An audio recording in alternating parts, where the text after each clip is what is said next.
Well, hello. I don't know if I'm live. I can't see myself being live, so it's not real time. I guess there's a lag here.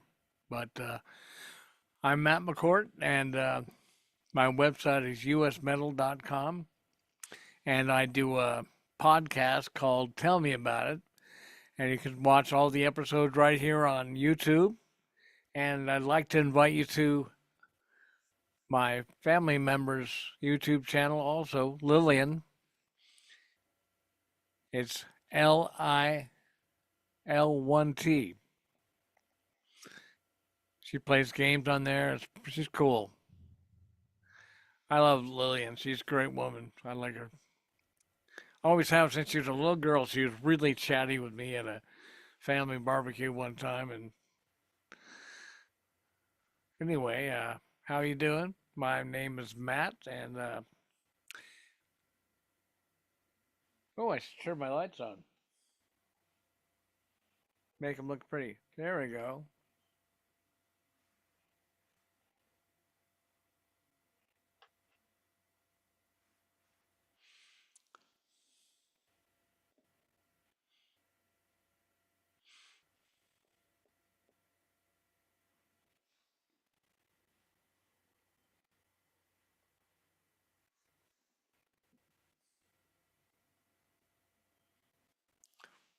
Okay, so anyway, this it's weird. It's like delayed. I can't really see what I'm doing on the screen. It's got a quite a few seconds delay. I'm like I said, I'm Matt McCourt, and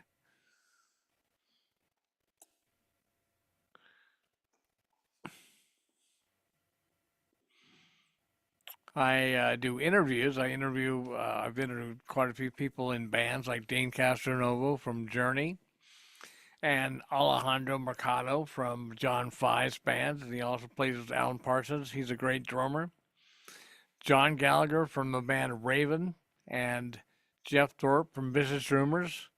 They're going on tour starting tomorrow, going all over the country and up into Canada. It's Vicious Rumors, Raven, Lotharo, and Wicked all in the same bill. It's going to be a great package. And John has been on this show twice, three times now. And Brian Allen, the singer for Vicious Rumors, he's been on once. And Jeff Thorpe has been on once. And Alex Marquez, a drummer in a band called Anger, has been on. And I'm getting more people all the time. I've hooked up with some PR firms that I used to do a lot of work for in the 90s. And hopefully they'll be sending me some actors from Universal and some comedians. And we'll get that on. This is really a lot of fun. I don't play music anymore. I played my last show in 2018 in Seattle with Wild Dogs, or a version of Wild Dogs. But nothing can ever compete with the original Wild Dogs band. I mean, Dean Castronovo is a tough guy to replace to begin with, let alone guitars. But I've done it. We went to Germany, and it's kind of fun. This is so weird. I can see myself talking, but it's so delayed. I can't find out where because I don't want all these to stream. I want to record the video later. But I'm in the Tell Me About It studios that I've recorded, let's see, 35 albums here, or at least finished that many here. I just released a new album called Playboy Matty Matt and the Booty Shakers. It's a funk, soul, and rap album. I play every instrument on it: keyboards, drums, bass, guitar, and I do all the vocals. I'm an only child, so I make up my own bandmates in my head. So if you date me, it's like having a menage a trois with just one guy. So it's been pretty nice this week, at least Monday, Tuesday. I was outside with, just shorts on. I love it when I can take my clothes off. You know, all of her clothes off. That's my favorite friend. Somebody said, check into a hotel, don't use their real name. So I used all of her clothes off. I quit drinking. I lost half my friends, and my double vision cleared up. But where's the Sarah? Drummer. I need my drummer. I was a lead singer in a heavy metal band called Wild Dogs, probably one of the most obscure bands ever from the 1980s. And I like to say I'm flourishing in obscurity. I have all the CDs, the Wild Dogs 1, Man's Best Friend, Dr. Mastermind, and Mayhem, and also the Ravers that I recorded in the 80s, starting in 1980 with the Ravers. That had Jay Reynolds from Malice in it. It's new wave and punk. And I sell them at my eBay store, and you can get the link from usmetal.com. Has all the proper links, and we've got T-shirts. I've recorded 42 albums since 1980, and uh, but let's see, what's this? It's Ravers, Wild Dogs, Dr. Mastermind, Mayhem. That's four. So that's 36 albums. Make it 37 that I've recorded since then. And,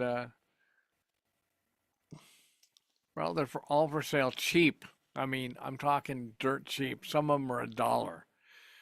The shipping is more than the actual CD. So if you buy more than one of those CDs, it's going to be really cheap. Blah. So, this thing with TikTok, man, that's so stupid. I think Facebook is just jealous because they're doing great numbers, and Facebook is like the amateur hour for social media. You know, you can have 5,000 friends on there. In TikTok, I got that many in 2 months. And there's some, I want to talk about this girl named Kira Lise, Kiralise. She's a singer. She plays piano, electric guitar, and acoustic guitar on her live on TikTok. And she has over 350,000 followers. So she gets quite a few people watching her lives, which she does almost every day. She says she's made a few $100,000 doing it, and that's unheard of. In a rock band doesn't make that much at all, like playing live touring. But I never wanted to be in a van full of guys going from place to place, sleeping in a van.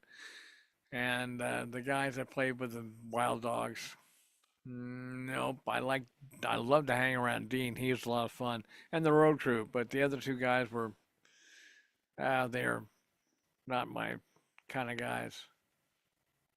We'd always have to stop at a adult bookstore. So the guitar player, even when he brought his wife along, he'd have to stop at a Jack Shack and go relieve himself to porn once we crossed the California border.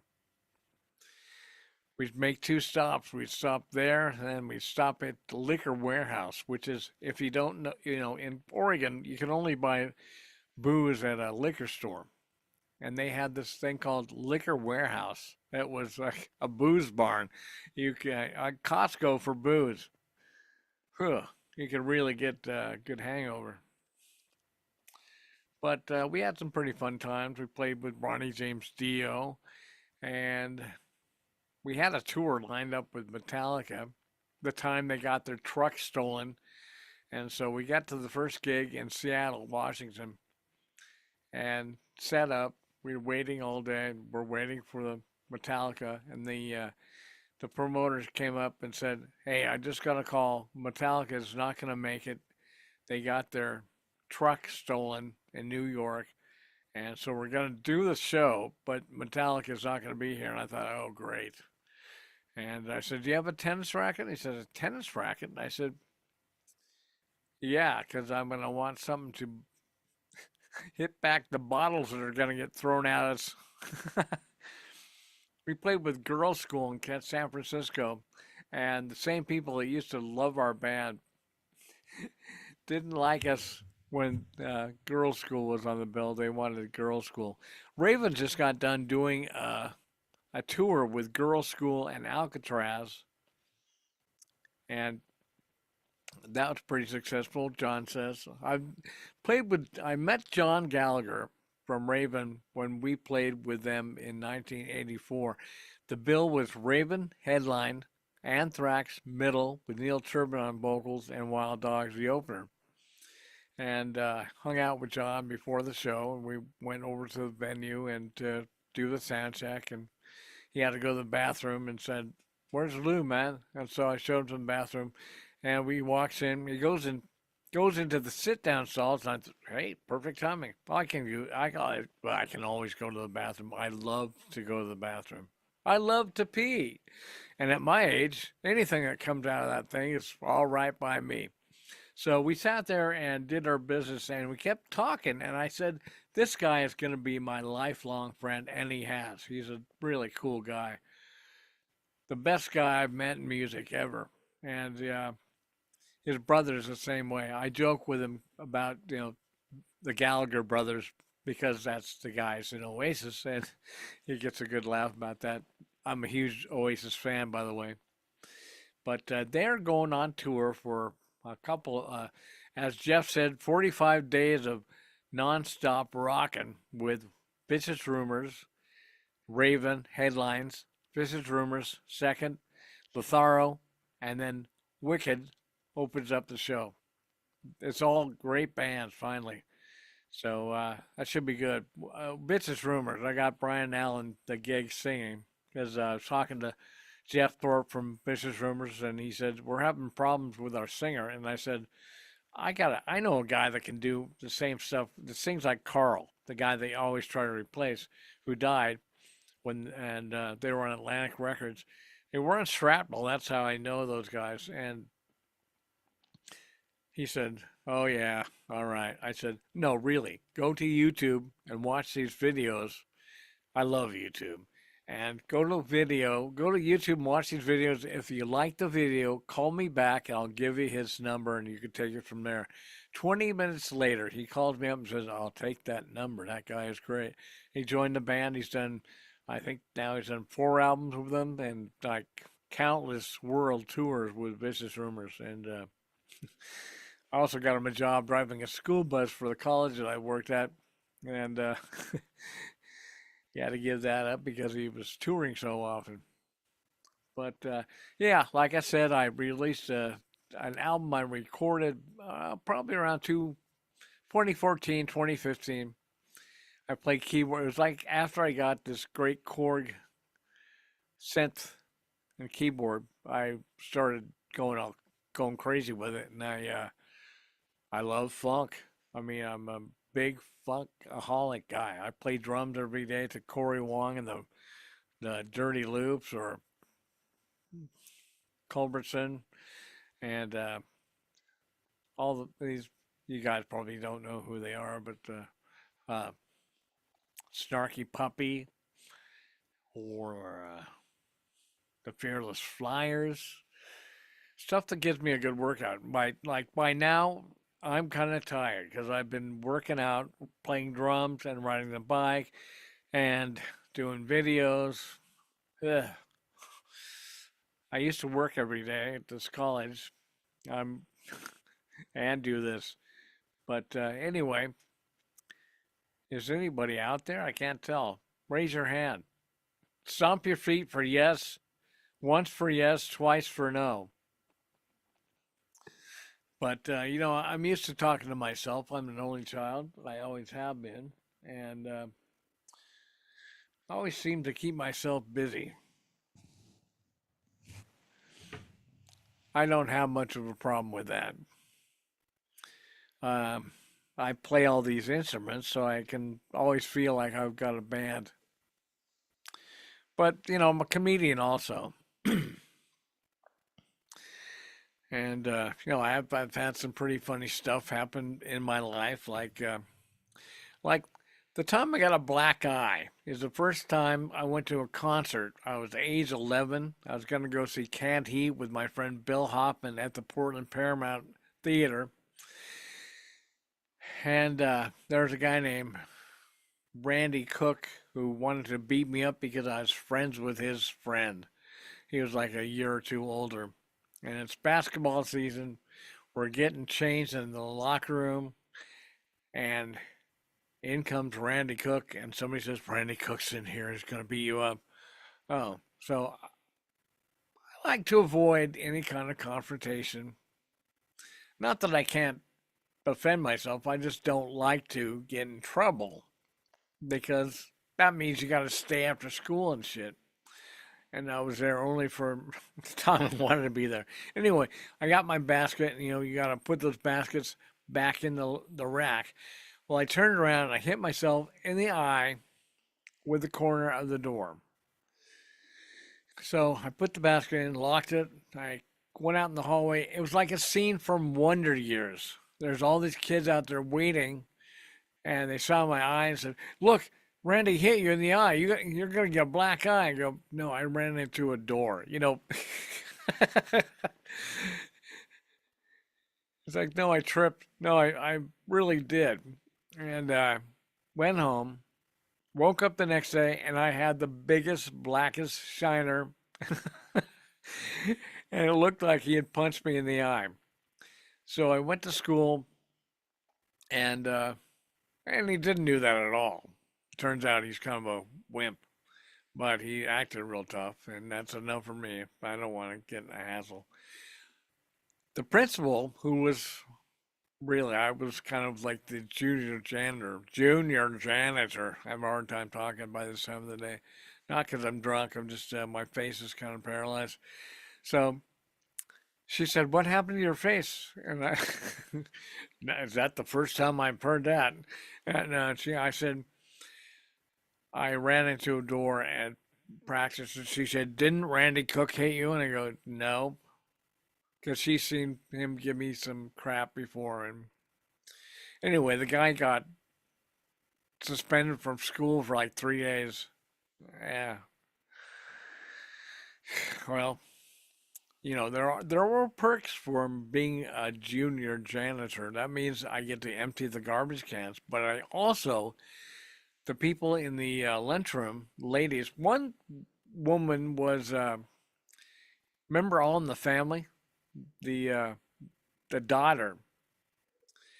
Her real life aunt was the manager of the kitchen, and she loved me and would make me extra pizza and extra big, huge things of spaghetti because I loved it. And they would give it to me to take home. They knew my mom worked, and I'd go home to an empty house. And they always, they probably packed on 30 pounds. But the janitor, Ben Pasqua, would say, "Let's go to the girls' locker room." I go, "What?" And we go over the lights in the locker room. You could pull them out, and he had a couple that were always unscrewed. So you pulled them out, and you could go peep in on the girls in in the locker room. And there's a teacher's smoking lounge. I couldn't go. I didn't never smoke cigarettes ever, but they had a pop machine, and so we could go in there and take as many pops as I wanted. There was no other guys like me. I'd get out of school to set up the chairs for an assembly or a movie. This grade school, Robert Gray Grade School, they would give us movies for presents. And one Christmas, the present was Pit and the Pendulum, and so we're all watching this Edgar Allan Poe story with Vincent Price. It was kind of scary, especially at the end when they show the Iron Maiden with a girl in it with her eyes up. And, but that was fun. life only got harder when I went to a Catholic high school called Jesuit High School, and you've all heard the stories about priests and boys. Well, there's this one priest named Father King, and he had a big egghead and kind of a strange fella. He wore like a big dress, and I worked in the summer to work part of my tuition off. It was a very expensive school, and my mom was very poor, but I played football really good, and because I bashed people's head in on the football field, they gave me a scholarship. Except I had to work to pay part of it off. So I worked in the grounds with Father McTighe, this boxing guy. He was a Irish boxer, but total English lit guy, and he was well spoken, and he was just a great guy. But after I was working in the fields all day, Father King was. They all lived there, so they saw me and said, "Hey, Matt, you want to take a want to? You can use the showers here, or you can use the weight room." And so I'd go down and use the Universal Gym and lift weights for an hour before I took a shower. And when I took a shower, I noticed I had really long hair, like Greg Allman long hair, and it's all blonde. I could see this guy staring at me in the showers, and I looked over, and about the third day he was doing that, I realized I've got an audience, so I'm going to give him a show. So I basically gave him a show that would make a hooker blush. And he got kind of nervous and flustered and had to walk off and didn't talk to me too much after that. But, you know, big old guy with blonde hair was soaping himself up. And, well, you can figure it out. And, well, that was funny. And I went there 2 years, my second 2 years, and between sophomore and junior year, I was going to be on varsity football. But this guy I played in a band with, I played in a group with Joe Fazzolari and this guy named Mike DeBellis, and Mike was a smart ass, and I was messing around with flash pots because I liked Kiss, and I had a tuna fish can flash pot and with gunpowder in it, and I heard him giggling from the other end of the basement here, and he turned the switch on when my face was over it, burnt my hair. Yeah, I went from Greg Allman to Bernie Taupin, and no eyebrows and eyelashes, and burnt all the skin off my hands. It was quite messy. So I lost my scholarship and had to change schools. That same year, I had an affair with my best friend's stepmother, which ended after I lost my gray hair. She was 34. She looked like the dark haired lady on Charlie's Angels, the good looking one. And boy, she came over one day. My mom worked, so I spend my life by myself pretty much. And so she came over here and said she couldn't read a letter from my friend who had joined the Air Force. And she had a red spandex jumpsuit on, zipped down to her belly button. And she was getting real close, and we made a deal. She'd come over in the morning, and we would make out all day long while my mom's at work, and that was so fun. It so girls my age just never really appealed to me, and she wasn't the only one. She passed my name around because I wouldn't tell, and pretty soon I had a number of trophy wives. They all had nice cars. They loaned me. I learned how to drive with her. She was really cool. But yeah, speaking of driving, I got a DUI in 1989, December 4th, 1989, at 6:14 in the evening, and I had just gotten off probation from stealing my paycheck at this place called the Villa, which was on the Dr. Mastermind album. It's a real place. It was like a ghetto apartment, and I was a manager because it came with a place to live. And so my wife and I went and did it. And anyway, he said, "Well, I'm not going to pay you $500 for both of you for the month."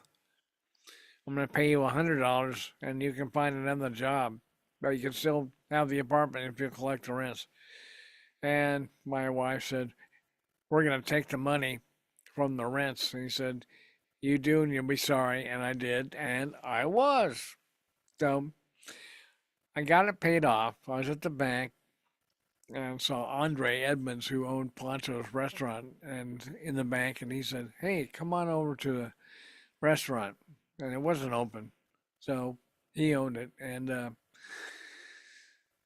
went over there. And we started drinking, and I thought I'd carry it on, and I drank 5 pints of vodka that day, and went to get some beer for the chili that my future ex-wife was making, and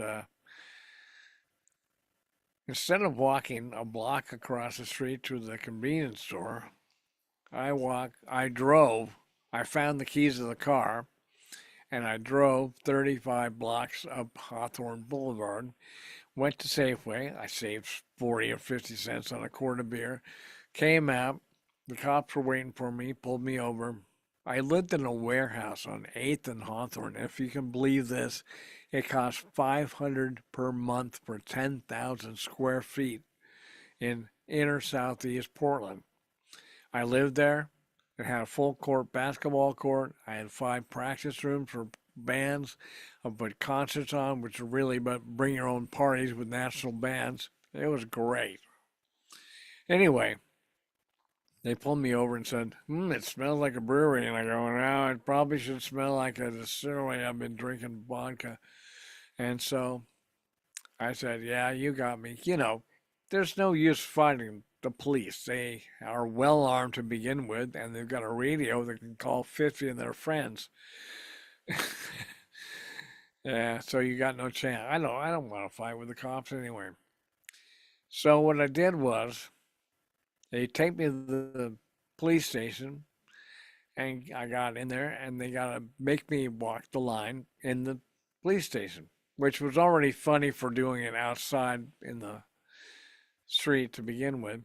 But I got up there and became Howard Cosell, and I was commenting on Olga Korbut on the balance beam at the Olympics. I said, Olga Korbut on the balance beam again.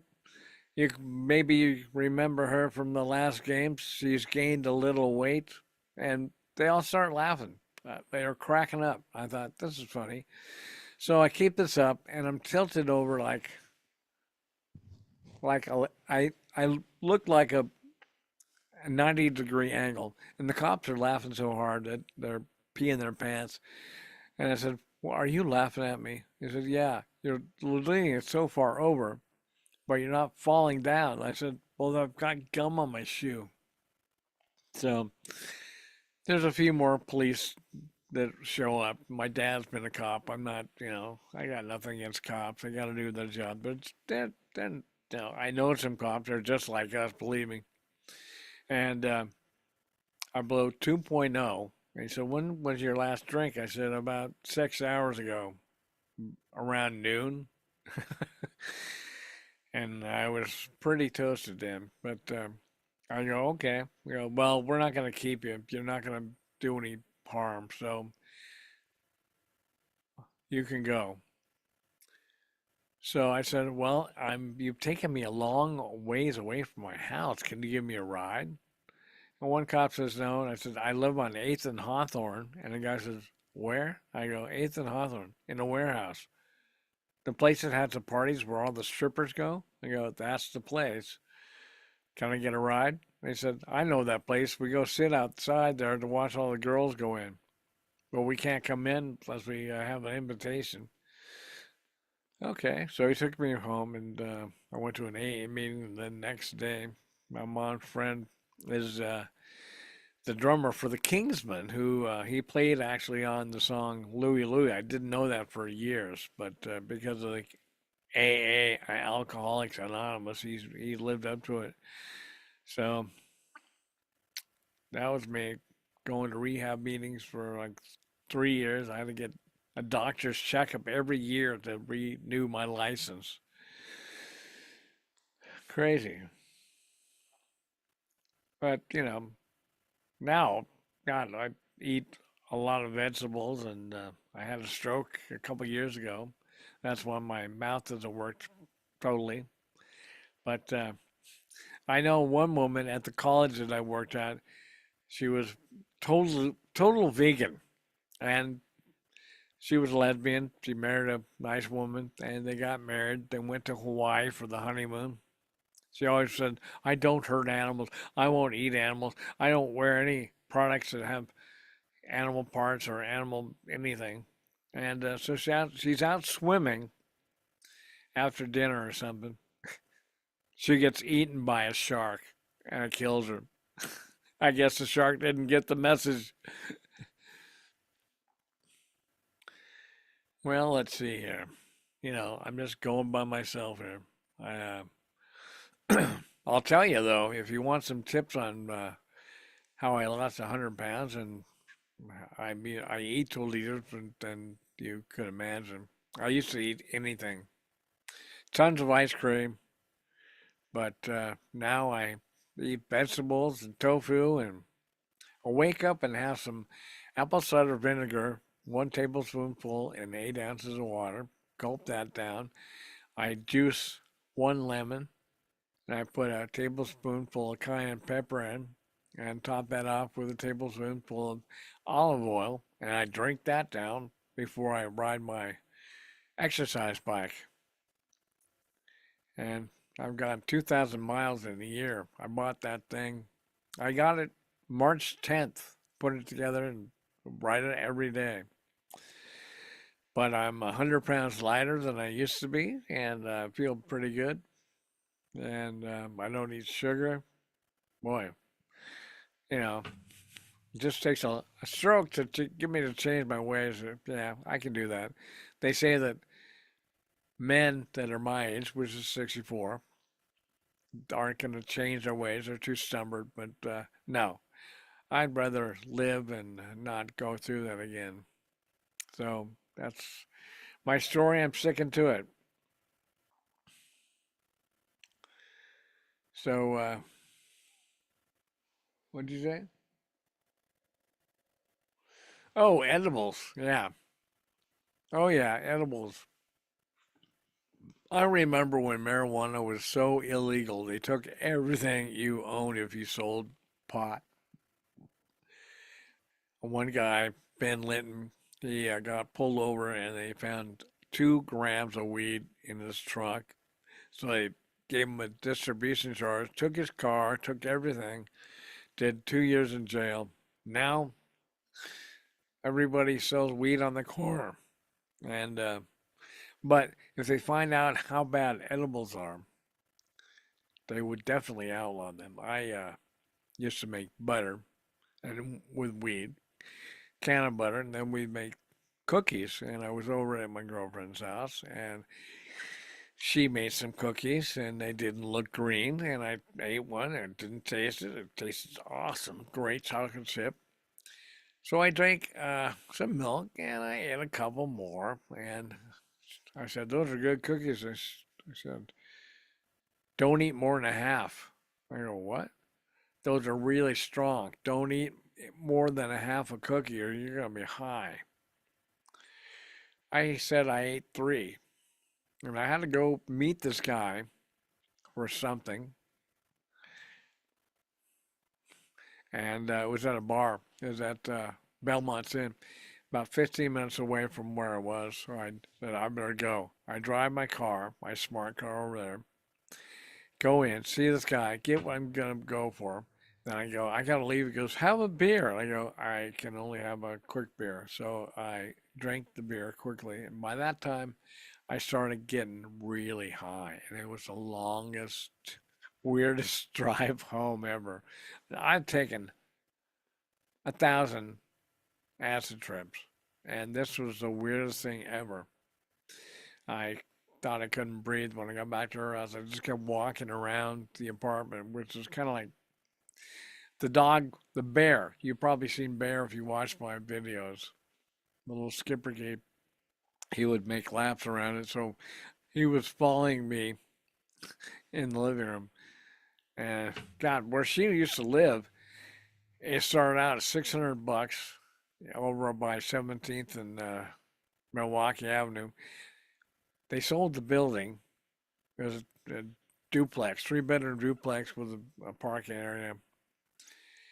They wanted $2,500 a month when they sold it. So the law is they have to pay you relocation money. So she got a place over on the west side that had 3 stories, a garage, and gas heat. The other place had in-wall electric heat with mold growing on the walls. But crazy stuff. Oh yeah, I like to say congratulations, Julia, my friend Dane and Carlina, their daughter. She's all grown up now. I remember when there's a video on YouTube on my channel of her. She did a trick with her pacifier where she'd spin it around as a baby. Now she has a baby. Wow, time flies, man. I wish you the best, Julia. Much love to you and great success with everything. She reads astrology and tarot cards, and she's a witch. She's great. You know, I'm partial to that.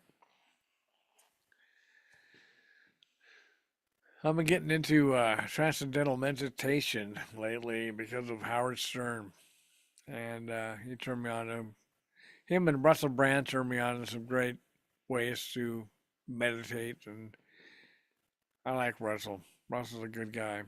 Do you know who Russell Brand is? Of course, you might. Maybe you might not, but I I love the guy since I saw him and Get Him to the Greek, and then I saw him at the Messiah Complex tour when it stopped in Portland, and he's just a cool guy.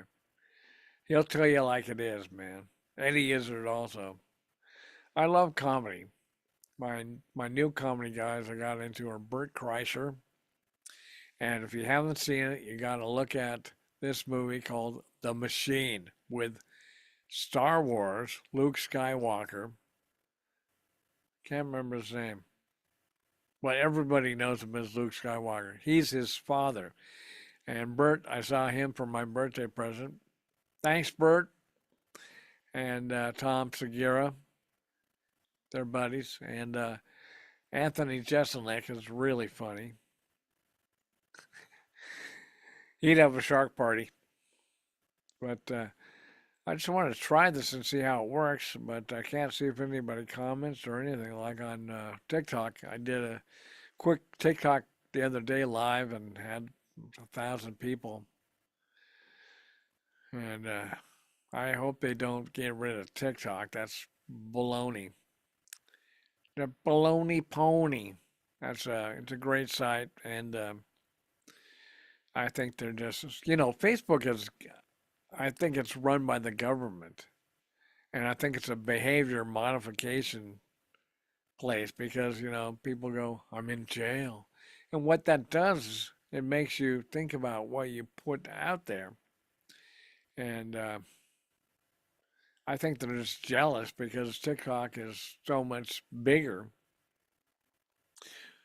But uh, whatever we can do to keep it going, that's a good thing. There's Allison Whiteacre, who plays guitar. She's from Canada. She is an amazing guitar player and plays. I can't do all that stuff. I don't know anybody else that can play like her. And she's not like a shredder. I mean, I know guys like Ingve and Paul Gilbert, and she just plays guitar and does all the chords with all the fingers. And Kira and my friend Annabelle or Willie Mom there. Her son has her 11-year-old, I think he's 12 by now. He has a show on YouTube called The Spenceling Show. Spenceling. His name is Spencer, but I think that's kind of cute. Spencelator. Uh, the show is The Spenceling Show. So check those guys out and, well, stay tuned and visit usmetal.com for more information about me. And please keep watching my podcast. It's called Tell Me About It. It's on here. And also the Madison Avenue show, because when I'm a comic, I am Madison Avenue. But I think I'll cut this off and see you guys later. And thank you very much if you're watching. Drop a note on here someplace so I know it happened. Okay? All right. Thank you. Good night. I love you all.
Hi, everybody. I'm Matt McCourt, and you're watching Tell Me About It. I'm the host of a celebrity chat show, and I interview people from over Zoom. I love Zoom. It's such a great thing, and I appreciate you tuning in. And I was just live on YouTube, and hopefully you saw that. And I would like to say thank you. I love you all, and good night.